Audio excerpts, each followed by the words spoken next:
Hello tout le monde, j'espère que vous allez bien. J'avais déjà eu la chance il y a quelques mois de recevoir un membre de l'équipe nationale belge de hockey, Victor Wenier. Dans cette interview, j'ai eu la chance de recevoir un autre membre des Red Lions, Nicolas Poncelet. Dans cet échange, vous allez en savoir un peu plus sur lui, sur son parcours, sur comment il est passé de cet enfant fainéant, comme il aime le dire, à un travailleur et tout simplement un professionnel dans son sport de prédilection. J'espère que cette interview pourra vous plaire et vous inspirer. Et moi, j'ai plus qu'à vous laisser la découvrir.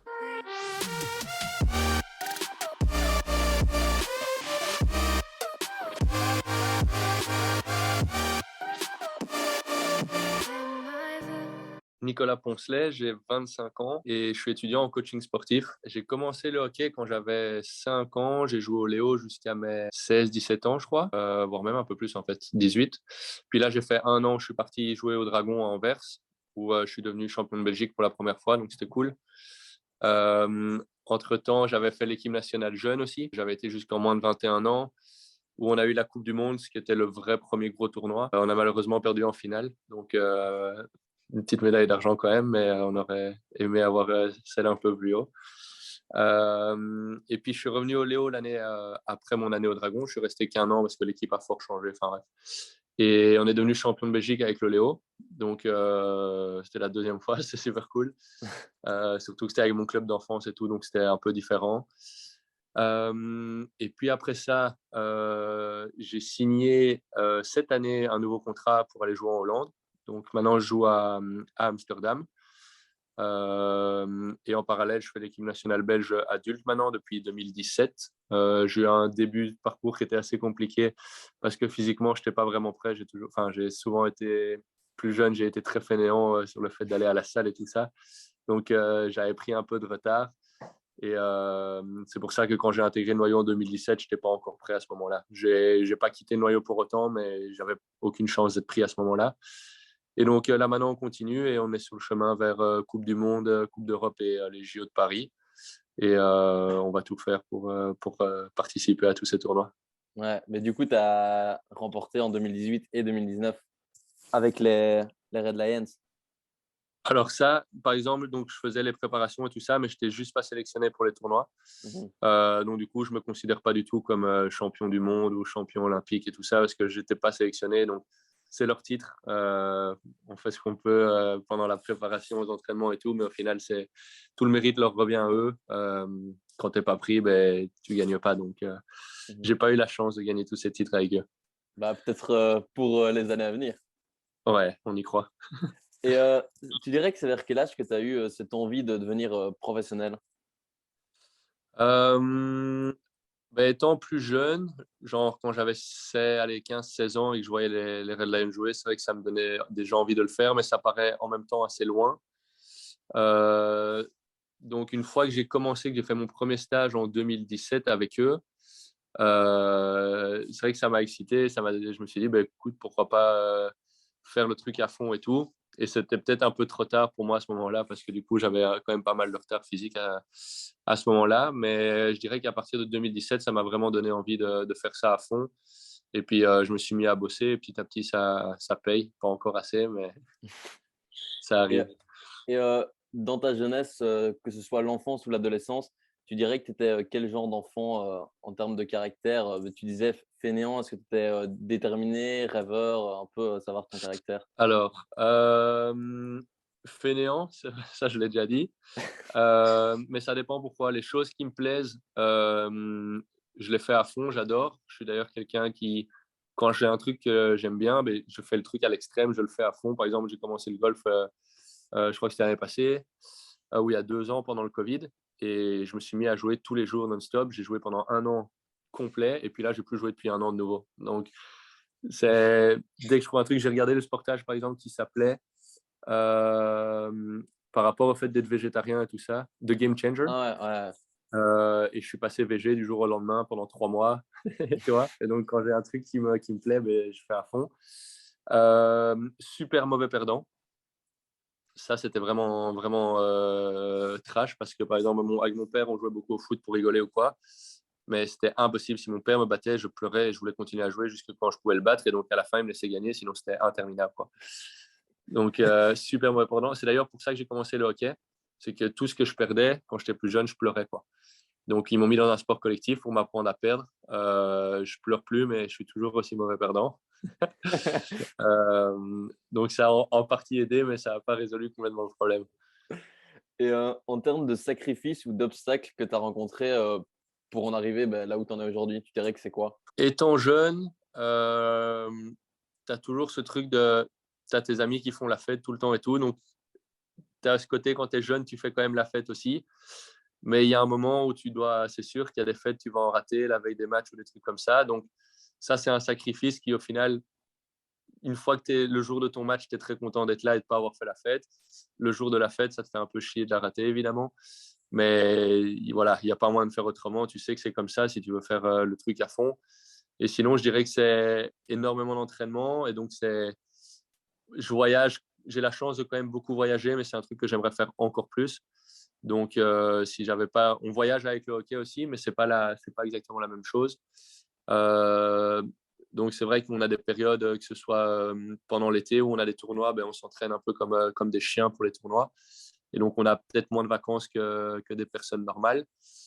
Et après ça, je dirais que c'est vraiment beaucoup d'entraînement au quotidien. Donc, il faut faire attention au sommeil, à ce qu'on mange, pas trop faire la fête, tout ça. Donc, c'est un peu des sacrifices au quotidien, mais que je fais avec plaisir, évidemment.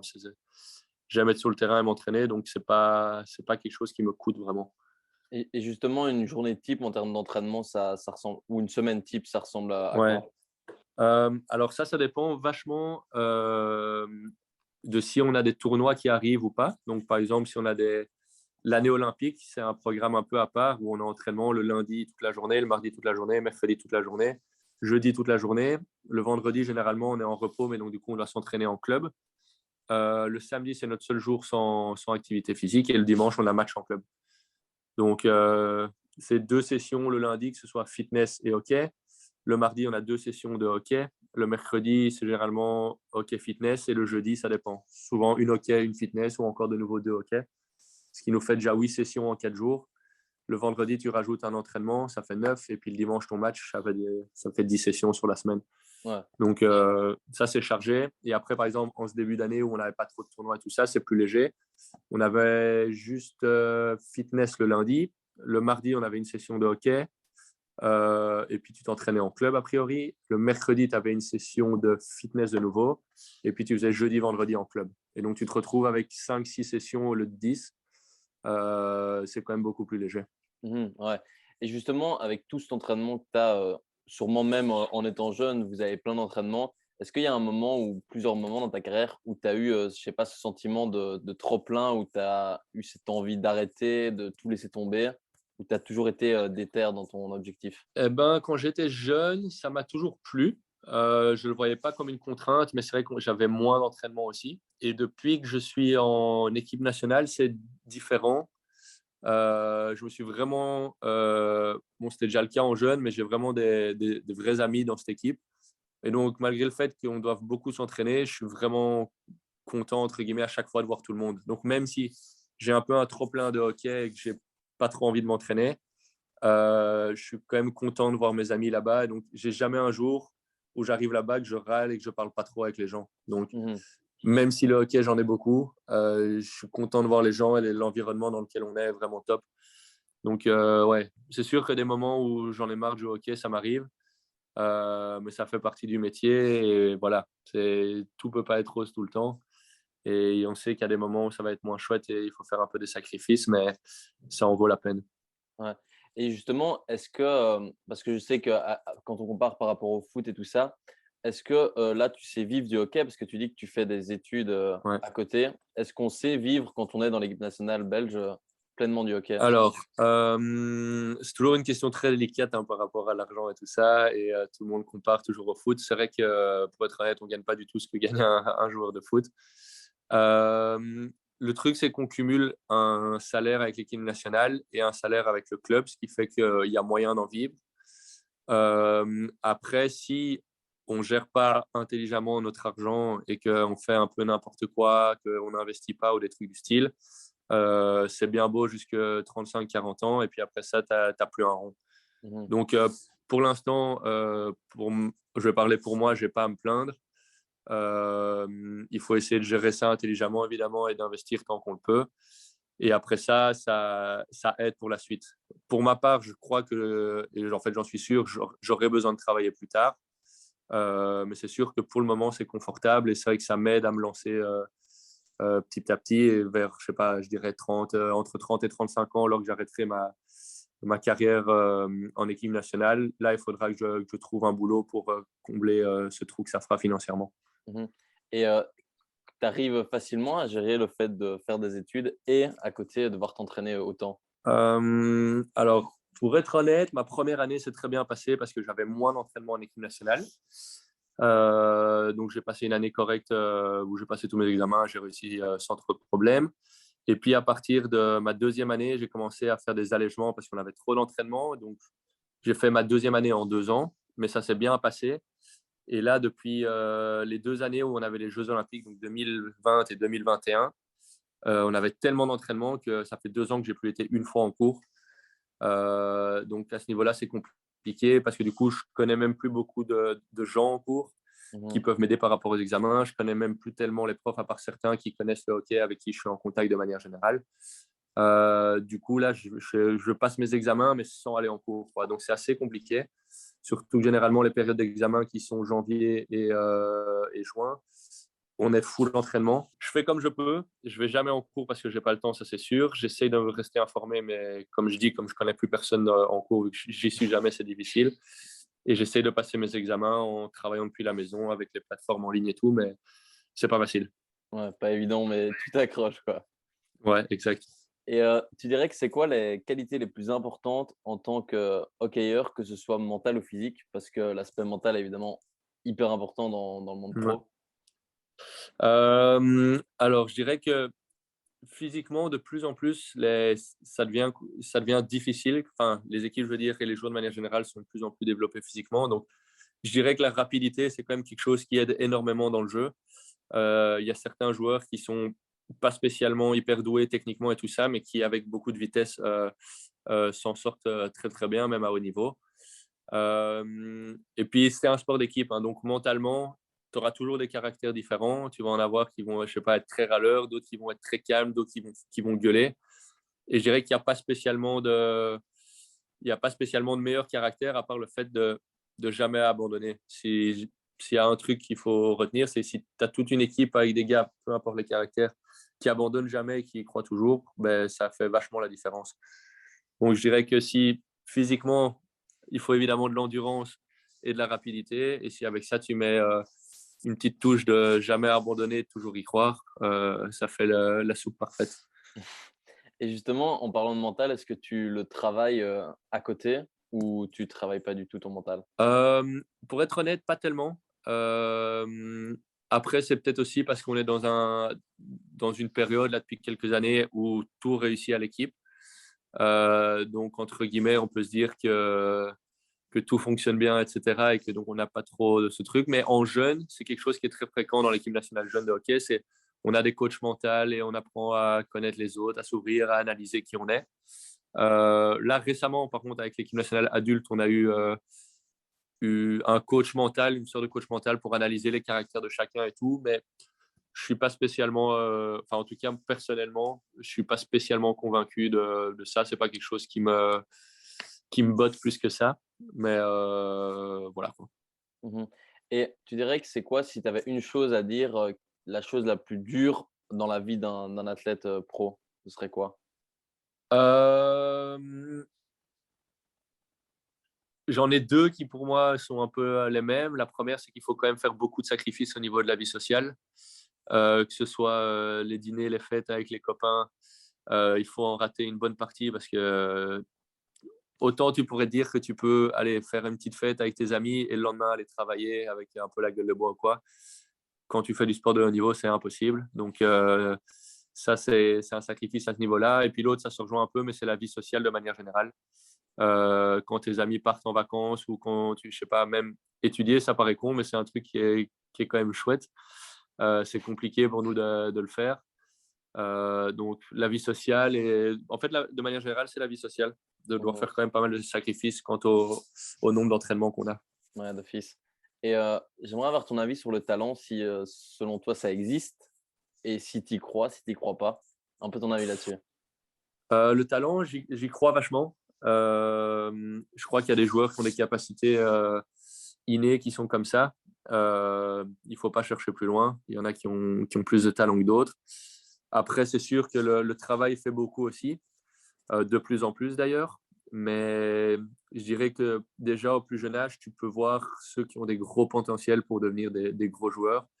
Il y en a certains qui, déjà à l'âge de 12-13 ans, tu peux leur dire il peut travailler autant qu'il veut, c'est compliqué. Euh, Après, c'est sûr, et ça restera partout. Si tu bosses comme un acharné pour ce que tu veux, tu pourras arriver à quelque chose, ça c'est certain.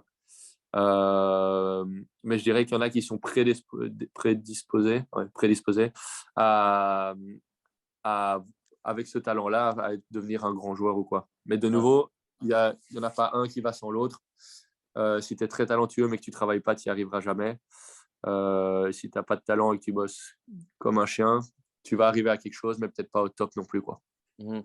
Et justement, une question qui rejoint un peu ça. Tu crois que c'est quoi qui va faire la différence entre quelqu'un qui va pas réussir à justement être, je sais pas moi, champion de Belgique, champion du monde, champion d'Europe, par rapport à justement une autre personne qui va arriver à atteindre tous ses plus hauts titres? Euh, mais moi, de nouveau, je vais parler par rapport au hockey. Donc, c'est un sport collectif. Donc, c'est moins individuellement. Euh, mais le plus important en tant qu'équipe, c'est d'être sur la même longueur d'onde. Donc, c'est sûr qu'il y a des objectifs communs. Il faut que l'équipe soit d'accord sur qu'est-ce qu'elle veut faire et surtout sur le chemin vers cet objectif, comment elle veut y arriver. Et si tout le monde est sur la même longueur d'onde et travaille dans ce but commun, c'est ça qui fait toute la différence.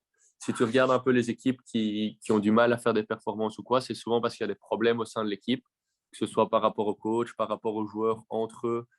Et je dirais que c'est la plus grosse force des Red Lions pour le moment, c'est que tout le monde se sent super bien. Il n'y a aucun problème avec le staff, tout se passe très bien avec le staff. Et donc, du coup, on est un peu dans une spirale positive où tout le Mhm. monde s'entraîne, tout le monde est content de se voir et voilà quoi. On va avoir une bonne cohésion d'équipe, quoi, au final. Exact. Et j'aimerais savoir, je trouve qu'il y a quand même full gens qui justement n'osent pas se lancer dans leur projet, leur vrai projet, parce qu'ils se limitent pour plein de choses, ils ont peur d'échouer, peur du regard des autres, peur de plein de trucs. Qu'est-ce que tu dirais justement à ces personnes-là pour qu'elles osent faire le pas? Eh ben, en fait, c'est très simple. J'ai un peu un très bon exemple très proche de moi, c'est un de mes petits frères, donc j'en ai deux. Et j'ai un de mes petits frères qui pas a rien envie de faire. Je suis sûr que lui, il a envie de faire des choses, mais il a du mal à se lancer. À chaque fois, il hésite. Finalement, il commence, puis il arrête très rapidement. Je dirais que tu pourras jamais savoir ce que tu aimes faire et dans quoi tu es bon si tu n'essayes pas. Euh, il y a de la honte pour rien. J'en ai parlé encore à mon frère. Je lui ai dit, si tu veux essayer de faire, je sais pas, du triangle ou ce que tu veux en musique, essaye. Tu sais jamais. Tu vas peut-être te retrouver à adorer ça et à avoir un talent de fou. Si après 6 mois, tu te rends compte que tu n'aimes pas, que ça va vraiment pas, t'arrêtes. Mais au moins, tu sais, dans ta vie, tu peux mettre une croix là-dessus. Tu sais que tu l'as essayé. Et donc, je dirais qu'il faut de toute façon essayer et goûter à plein de trucs pour savoir ce qu'on aime et dans quoi on est bon. Euh, Même chose, et je parle surtout ça pour les jeunes. Par exemple, je suis super content qu'étant plus jeune, mes parents m'aient mis dans plein de sports différents. J'ai fait du tennis, j'ai fait du foot, j'ai fait du hockey. Et maintenant, je sais toucher un peu à tout et je sais ce que j'aime le plus, je sais ce que j'ai envie de faire, dans quoi je suis doué. Donc, je pense qu'il faut absolument essayer un peu de tout, voir dans quoi on est bon, qu'est-ce qu'on aime faire. Et après, il faut faire un choix et persévérer, quoi. Mhm. Et justement, avec toute l'expérience que tu as pu prendre jusqu'à maintenant, qu'est-ce que tu as appris sur toi ou sur la vie que tu aimerais transmettre aux gens? Bonne question, ça.